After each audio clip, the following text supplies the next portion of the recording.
everyone. I hope you're doing amazing. Happy November 1st. I cannot believe we're already in November. Really, I don't know what this year has been.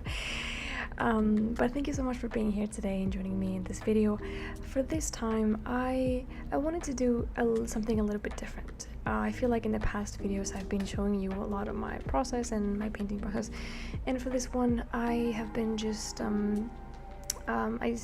stepped back and I was thinking to myself what will be helpful not just for you but also for me, and if you're starting or if you're also struggling. I guess like every artist just struggles with something regardless, but these were just a few things that I would think it would be nice to know before.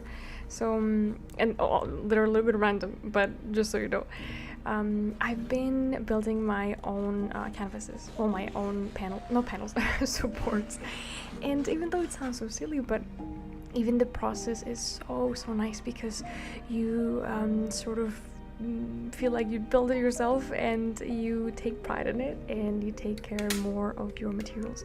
Basically, getting to know your materials is very, very important when you are starting to work in the art field. And I've been enjoying it very, very much, especially for my commissions that I adore, by the way. There were 2 puppies and they were adorable. I really, really enjoy making those. And by the way, this was the biggest commission that I've done until now.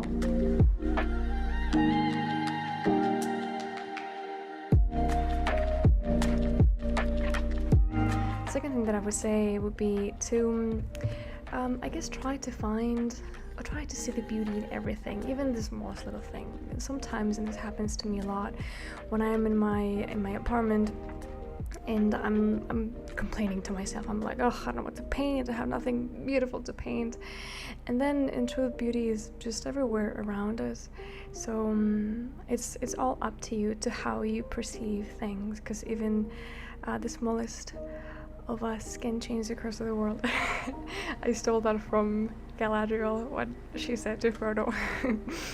But this little guy was in my stairs, and I picked him up and I painted him or her in a locket.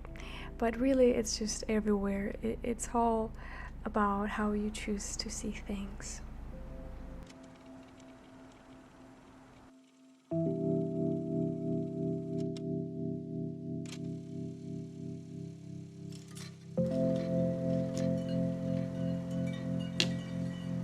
Another thing that I would tell myself is to paint things that you like and things that you don't like.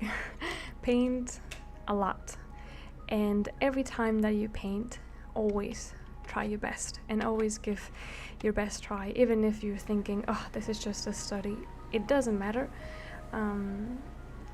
It matters that you always give your best. And I had to remind myself this sometimes, because when I'm doing like small studies, for example, I'm thinking, oh, this doesn't matter, it's just a little study. But no, you always have to focus and you always have to concentrate.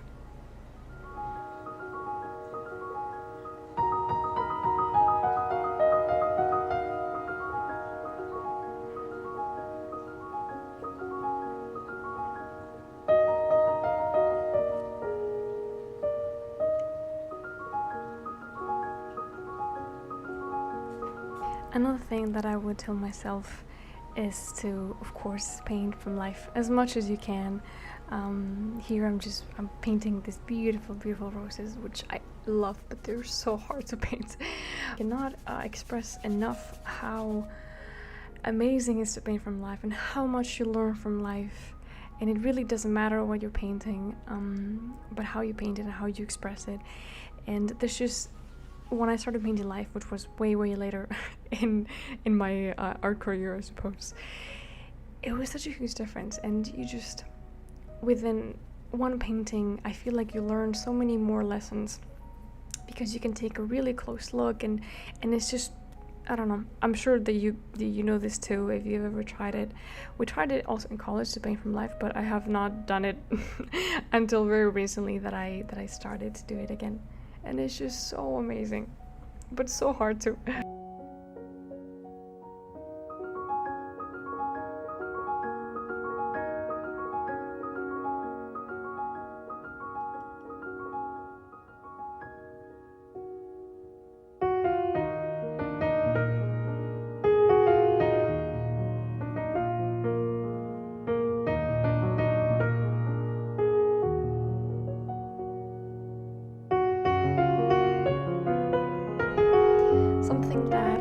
struggling with, and I still struggle very often, is the imposter syndrome that I think every artist has at some point or has their whole life.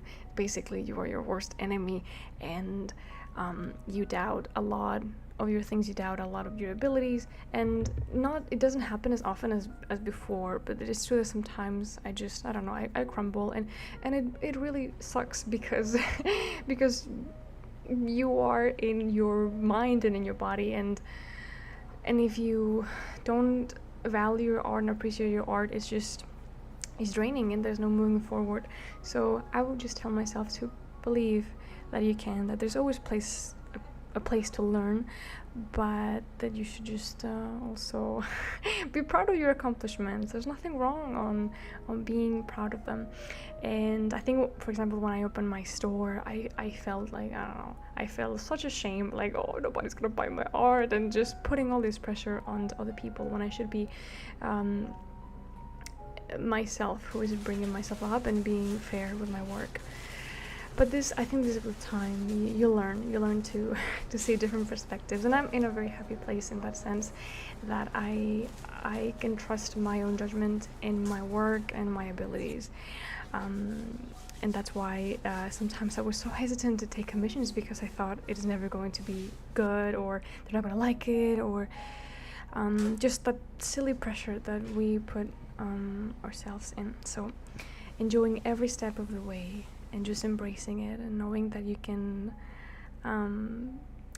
always improve, and there's always room for improvement.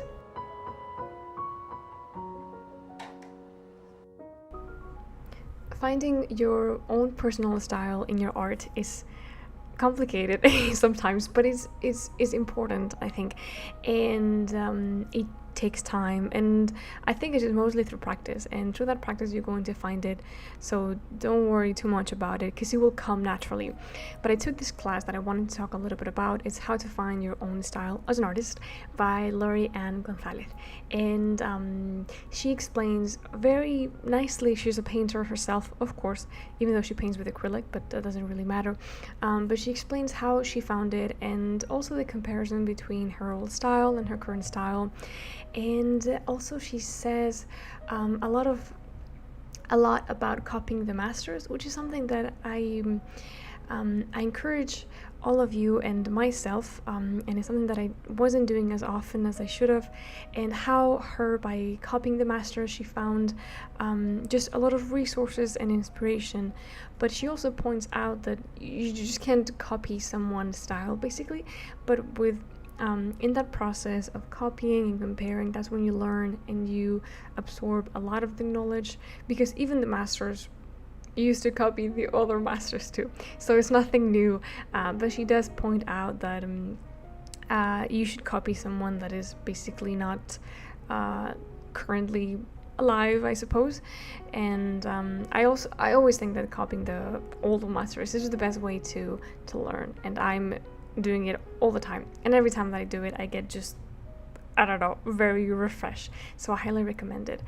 So this is a class that I found really, really interesting, and as always, this is through Skillshare, so I'm going to leave my link in my description box. So just so you know, if you click on it, the first 1,000 people, you're going to get 1 month of free Skillshare trial. And I hope this class and this topic is helpful, because it's not that easy to find your own style, and it's something that it can go for quite a while. So, and that would conclude my little list of advice. I hope you enjoyed this video. Really, I hope that this was a little bit refreshing and that it was helpful somehow. And oh my goodness, I'm going to choke. But yes, thank you so much for the support and for just being here and watching this. You are all wonderful, and thank you so much for watching. Bye. Bye-bye.